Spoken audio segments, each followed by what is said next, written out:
Hello friends, welcome to Viji Thiyags. இன்னைக்கு திருவண்ணாமலையில் நடைபெறக்கூடிய திருக்கார்த்திகை தீபம் அதனோட சிறப்புகள் பற்றி தான் பார்க்க போகிறோம். பஞ்சபூத ஸ்தலங்கள் அப்படின்ட்டு சிவபெருமானுக்கு சிறப்பாக விளங்கக்கூடிய ஸ்தலங்களில் நம்ம அக்னிக்கு சிறப்பு சேர்க்கக்கூடிய வகையில் இருக்கக்கூடிய திருவண்ணாமலையில் தீபம் ஏற்றுவது எதனால், அந்த தீபத்தை தரிசிக்கும் பொழுது என்னென்ன பலன்கள், அதை தான் இந்த பதிவில் நம்ம திருவண்ணாமலையில் தீபம் ஏற்றுவதை, அடுத்தபடியாக அங்கே இருக்கக்கூடிய சிவபெருமானையும் அம்பிகையும் அலங்காரம் செய்து வீதி உலா வர்றதை பார்த்துக்கிட்டே நம்ம இந்த திருக்கார்த்திகை எப்படி உருவாச்சு அப்படின்ற வரலாறுக்குள்ளே போகலாம்.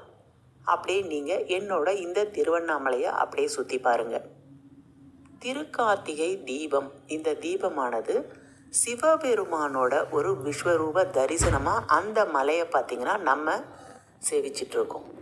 அது எப்படி உருவாச்சு அப்படின்னு பார்க்கும் பொழுது, ஒரு சமயம் பார்த்திங்கன்னா பிரம்மதேவருக்கும் அடுத்தது விஷ்ணு பகவானுக்கும் தமக்குள்ள யார் ரொம்ப பெரியவங்க, யார் ரொம்ப சிறப்பானவங்க அப்படின்ற மாதிரி ஒரு போட்டி ஏற்படுது. இந்த போட்டி ஏற்பட்ட உடனே சிவபெருமான் கிட்ட அவங்க வராங்க. சிவபெருமான் கிட்ட வந்துட்டு, எங்கள் 2 பேரில் ரொம்ப சிறந்தவங்க யார் அப்படின்றத நீங்கள் சொல்லுங்கள் அப்படின்ட்டு சிவபெருமான் கிட்ட கேட்குறாங்க. உடனே சிவபெருமான் என்ன சொல்கிறாரு, நல்ல ஒரு விஸ்வரூப தரிசனம் மாதிரி பெருசாக எடுத்துட்டு ஒரு பறவையாக மாறி பிரம்மதேவனை பார்த்திங்கன்னா முடியை காணும்படி செல்ல சொல்கிறார். அடுத்தபடி விஷ்ணு பகவானை ஒரு பன்றியோட அவதாரமாக மாறி பாதத்தை நோக்கி பயணம் செல்லும்படி சிவபெருமான் சொல்கிறார். அப்போ என்ன சொல்கிறாருன்னா, முடியை யார் முதல்ல காண்றாங்களோ அவங்க ரொம்ப சிறந்தவங்க, அப்படி இல்லைன்னா அடியை யார் முதல்ல காண்றாங்களோ அவங்க தான் சிறந்தவங்க அப்படின்னும்போது, ஒரு அன்னப்பறவை அந்த ஒரு அவதாரம் எடுத்து பிரம்மதேவன் பார்த்திங்கன்னா சிவபெருமானோட முடியை காண்றதுக்காக அவர் பறந்து மேலே போகிறார். விஷ்ணு பகவான் ஒரு வராக மூர்த்தியாக சிவபெருமானோட பாதத்தை பார்க்குறதுக்காக கீழே பார்த்திங்கன்னா அந்த மண்ணை தோண்டிகிட்டே அடியில் போகிறார். இதை மாதிரி 2 பேரும் பார்த்திங்கன்னா 2 பிரிவாக மேலேயும் கீழேயும் பிரம்மதேவனும் விஷ்ணு பகவானும் சிவபெருமானோட அடியையும் முடியும் காண்றதுக்காக அவங்க பயணம் மேற்கொள்கிறாங்க. இந்த பயணத்தின் போது பார்த்திங்கன்னா அவங்க 2 பேராலுமே சிவபெருமானோட அடியையோ சரி முடியோ சரி காண முடியல. இந்த நேரத்தில் சிவபெருமான் தலையில் சூடியிருந்த தாழம்பூ பார்த்திங்கன்னா மேலேருந்து கீழே விழுது. அது விழுறது பார்த்திங்கன்னா பாதி தூரம் பயணம் செய்து நடுவழியில் பிரம்மதேவனை சந்திக்குது. அப்போ அன்னப்பறவை வடிவில் இருக்க பிரம்மதேவன் அந்த தாழம்பூ கிட்ட சொல்கிறாரு, இதை மாதிரி நீ தாழம்பூ சிவபெருமானோட முடியில் இருக்கிற, உன்னை நான் பார்த்துட்டேன் அப்படின்ட்டு சிவபெருமான் கிட்ட நீ சாட்சி சொல்லு அப்படின்ட்டு அந்த தாழம்பூவை பார்த்திங்கன்னா சாட்சிக்கு கூப்பிடுறாரு. உடனே தாழம்பூவும் முதல்ல பார்த்திங்கன்னா மறுக்குது. அப்புறம் பிரம்மதேவன் சொன்னதுக்கு சரின்னு சொல்லிட்டு சிவபெருமான் கிட்ட பாதியிலேயே பிரம்மதேவன் பயணத்தை முடிச்சுட்டு கீழே வந்துடுறாரு. இதை மாதிரி நம்ம முடிய பார்த்துட்டோம் அப்படின்ட்டு சொல்லிடலான்ட்டு சிவபெருமான் கிட்ட நான் உங்கள் முடியை பார்த்துட்டேன், அதுக்கு சாட்சி பார்த்திங்கன்னா இந்த தாழம்பூ, இந்த தாழம்பூ உங்கள் முடியில் இருக்கும்போது நான் பார்த்தேன் அப்படின்ட்டு தாழம்பூவையும் சொல்கிறாங்க. பிரம்மதேவன் நான் பார்த்தேன்ல, நீ சொல்லு சாட்சி அப்படின்னோடனே தாழம்பூ ஆமாம் இவர் முடியை பார்த்தாரு அப்படின்ட்டு தாழம்பூ சொல்லிடுது. இந்த ஒரு காரணத்தினாலேயே பார்த்திங்கன்னா சிவாலயங்களில் பொய் சொன்னதுக்காக தாழம்பூ கண்டிப்பாக பார்த்திங்கன்னா சிவபெருமானுக்கு வைக்க மாட்டாங்க. அந்த ஒரு சாபம் அந்த தாழம்பூவுக்கு கிடைச்சிடுது. அதுவும் ஒரு வரலாறு. அடுத்தபடி பிரம்மதேவன் பொய் சொல்லிட்டாருன்னுட்டு எங்கேயுமே பிரம்மதேவனுக்கு ஆலயம் இருக்கக்கூடாது. அதுவும் சிவபெருமானிட்ட ஒரு சாபம். சிவபெருமானோட அடியை காண முடியாத பெருமாள் பார்த்திங்கன்னா மேலே வந்துட்டு சொல்லிடுறார், நான் இது மாதிரி அடியை நான் பார்க்க முடியல, ரொம்பவே ஒரு விஸ்வரூபம் சிவபெருமான் எடுத்ததால் நான் பார்க்க முடியல அப்படின்ட்டு பெருமாள் சொல்லிடுறார். இந்த ஒரு காட்சியை நல்ல ஒரு மலை போல உயர்ந்து மக்களுக்கெல்லாம் நீங்கள் இந்த ஸ்வரூபத்தை காட்டணும் அப்படின்னு சொல்லிட்டு விஷ்ணு பகவான் கேட்டதுக்கு இணங்க இந்த திருக்கார்த்திகை நாளில் திருவண்ணாமலையில் பெரிய மலை மாதிரி ஒரு விஸ்வரூபமாக எடுத்து ஒரு தீப ஒளியாக பார்த்திங்கன்னா தரிசனம் தரார். இதற்கு பின்னாடி இருக்க இந்த வரலாறை மையப்படுத்தி தான் திருவண்ணாமலையில் மலையே பார்த்திங்கன்னா சிவபெருமானாக வணங்கப்படுற ஒரு முக்கியமான ஒரு சிவஸ்தலமாக சொல்லப்படுறது இந்த திருவண்ணாமலை. பௌர்ணமி நாட்களில் கிரிவலம் வந்து சிவபெருமான் கிட்ட என்ன வரங்கள் கேட்குறோமோ அந்த வரங்கள் பார்த்திங்கன்னா சிவபெருமான் நமக்கு கொடுப்பார். அதுவும் இந்த திருக்கார்த்திகை நாளில் தீபம் பார்த்துட்டு விரதம் மேற்கொண்டு 27 தீபங்கள் திருக்கார்த்திகை நாட்களில் சிவபெருமானுக்கு ஏற்றி வைக்கும் பொழுது வீடு ஒளிமயமாகும், வாழ்க்கை ஒளிமயமாகும். இதுதான் பார்த்திங்கன்னா நம் முன்னோர்கள் சொன்னது. ரொம்பவே பிரசித்தி பெற்ற இந்த திருவண்ணாமலையில் நம்ம சிவபெருமானோட அலங்காரமாகட்டும், அம்பிகையின் அலங்காரமாகட்டும், நந்தி தேவன் மேலே வந்து நடனம் ஆடிட்டு வெளியில் வர இந்த அலங்காரம் பார்த்திங்கன்னா கண்கொள்ளா காட்சின்னு சொல்லலாம். திருவண்ணாமலைக்கு கோடி கோடி பக்த கோடிகள் குவிஞ்சிருக்காங்க. எல்லா ஆண்டுகள் போலவும் இந்த ஆண்டோ நிறைய பக்தர்கள் கூட்டம் அதிகமாகவே இருக்கும். கண்டிப்பாக உங்களால் போய் இந்த தீபத்தை தரிசிக்கணும் அப்படின்னு நினைக்கிறீங்கன்னா டிசம்பர் 13 வெள்ளிக்கிழமை அன்னைக்கு திருக்கார்த்திகை அன்னைக்கு போய் நம்ம தரிசிக்கிறோம். அதுவும் அர்த்தநாரீஸ்வரராக சிவபெருமான் வெளியில் வர அந்த காட்சி காண கண்கோடி வேண்டும்னே சொல்லலாம்.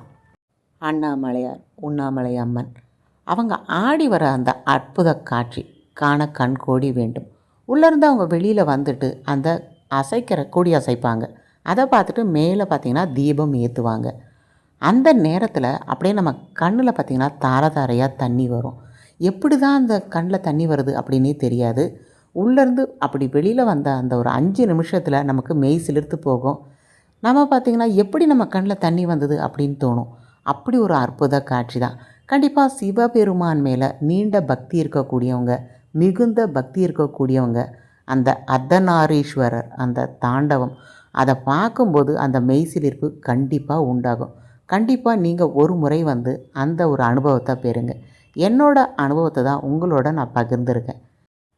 நினைத்தாலே முக்தி தரக்கூடிய இந்த திருவண்ணாமலை நினைக்கும் பொழுதே பார்த்திங்கன்னா நமக்கு முக்தி. பஞ்சபூத ஸ்தலங்கள் ஒன்று பார்த்திங்கன்னா ஒவ்வொரு கருத்தை தெரிவிக்குது. இந்த திருவண்ணாமலை தெரிவிக்கக்கூடிய முக்கியமான கருத்துன்னு பார்க்கும் பொழுது படைத்தல் தொழிலை பண்ணக்கூடிய பிரம்மன் ஆகட்டும், காத்தல் தொழிலை பண்ணக்கூடிய விஷ்ணு பகவானாகட்டும், அவங்களே பார்த்திங்கன்னா அந்த தொழிலை செய்கிறவங்கள எவ்வளோ சிறப்பானவங்க, கடவுள்.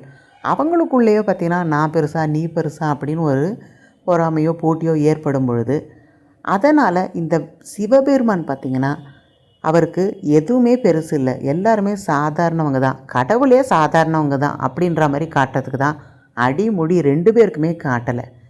அதுக்கு அடுத்தது பார்த்திங்கன்னா ஒரு நெருப்பு பிழம்பாக வந்து காட்சி அளிக்கிறார்.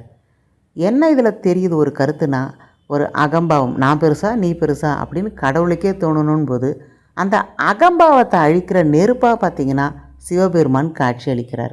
அதுதான் என்னோட கருத்து. திருவண்ணாமலையில் இருக்க அந்த தீபத்தை பார்க்கும்போது அந்த நெருப்பில் உங்களோட அகம்பாவம் அழியணும், அதை மனசில் வச்சுக்கோங்க.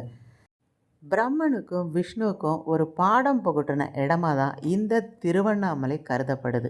இறைவனாக இருக்கக்கூடிய அவங்களுக்கே பார்த்திங்கன்னா ஆணவம் இருக்கக்கூடாதுன்னு சிவபெருமான் வலியுறுத்தின இந்த இடத்துல நீங்கள் கால் எடுத்து வைக்கும் பொழுது எனக்கு எவ்வளோ பணம் இருக்குது தெரியுமா, நான் எவ்வளோ படிச்சிருக்கேன் தெரியுமா அப்படின்ற அகம்பாவம் வரக்கூடாது. கண்டிப்பாக எல்லா மனிதர்களுமே சமம்தான். அதை நிலைநாட்டுற இடமா தான் இந்த திருவண்ணாமலையை நான் நினைக்கிறேன். கண்டிப்பாக வாழ்க்கையில் ஒரு முறையாவது அர்த்தநாரீஸ்வரர் உள்ளேருந்து வெளியில் வராரு பாருங்க, அப்படியே அந்த தாண்டவம் ஆடிட்டு வர அழகு, அத்தனை அழகு. அதை பாருங்கள். அதை பார்த்துட்டு அப்படியே மலை மேலே தீபம் ஏற்றுவாங்க, அதையும் பாருங்கள். போக முடியலன்றவங்க கண்டிப்பாக உங்கள் வீடுகளில் 6 மணிக்கு டிவியில் பார்த்துட்டு ஏற்றுங்க.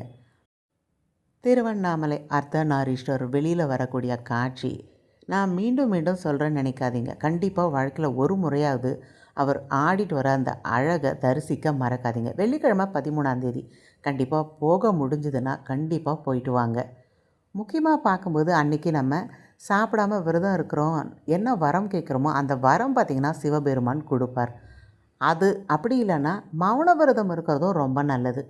நினைத்தாலே முக்தி தரக்கூடிய சிவபெருமான் கிட்ட உங்களுக்கு எதனா வேண்டுதல்கள் இருக்கும் பொழுது கண்டிப்பாக அந்த வேண்டுதல்களை அவரோட பாதத்தில் வச்சுட்டு நீங்கள் விரதம் இருங்க.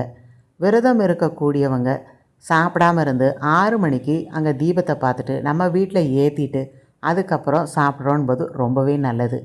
நீங்கள் சாப்பிடாம இருக்க முடியாதுன்றவங்க ஒரு காரம் உப்பு இது இல்லாமல் ஒரு கேசரி மாதிரி ஒரு பாயாசம் மாதிரி அதை மாதிரி சாப்பிட்டோம் விரதம் இருந்துக்கலாம். முக்கியமாக நீங்கள் மௌன விரதம் இருக்கும்பொழுது மனசுக்குள்ளே ஓம் நம சிவாய ஓம் நம சிவாய சொல்லிவிட்டு 6 மணிக்கு மேலே ஏற்றுற அந்த தீபம் பார்த்த பிறகு நீங்கள் ஓம் நம சிவாயன் வாயை விட்டு சொல்கிறீங்க பாருங்கள், அந்த விரதம் இன்னுமே சிறப்பானது. ஸோ சாப்பிடாமல் இருக்க முடியாது அப்படின்னு நினைக்கிறவங்க மௌன விரதம் இருந்துக்கோங்க. அதுவும் பார்த்திங்கன்னா நம்ம இந்த விரதம் இருக்கோம் பாருங்கள், அந்த பலன் கிடைக்கும். கண்டிப்பாக சாப்பிட முடியாது அப்படின்னு நினைக்கிறவங்க மௌன விரதம் இருந்து பழகிக்கோங்க. இதுதான் பார்த்திங்கன்னா கிரிவலம் செல்லக்கூடிய பாதை. 13ஆம் தேதி இங்கே வந்தீங்கன்னா நிற்க கூட இடம் இருக்காது. முழுக்க பார்த்திங்கன்னா தலைகள் தான் நிறைஞ்சிருக்கும். 500க்கும் மேற்பட்ட சிவாலயங்கள் பதிவு போட்டிருக்கேன். பார்க்காதவங்க கண்டிப்பாக பாருங்கள். இந்த வீடியோ பிடிச்சிருந்துன்னா உங்கள் நண்பர்களுக்கு பகிருங்கள், அவங்களும் பயனடையட்டும். நன்றி.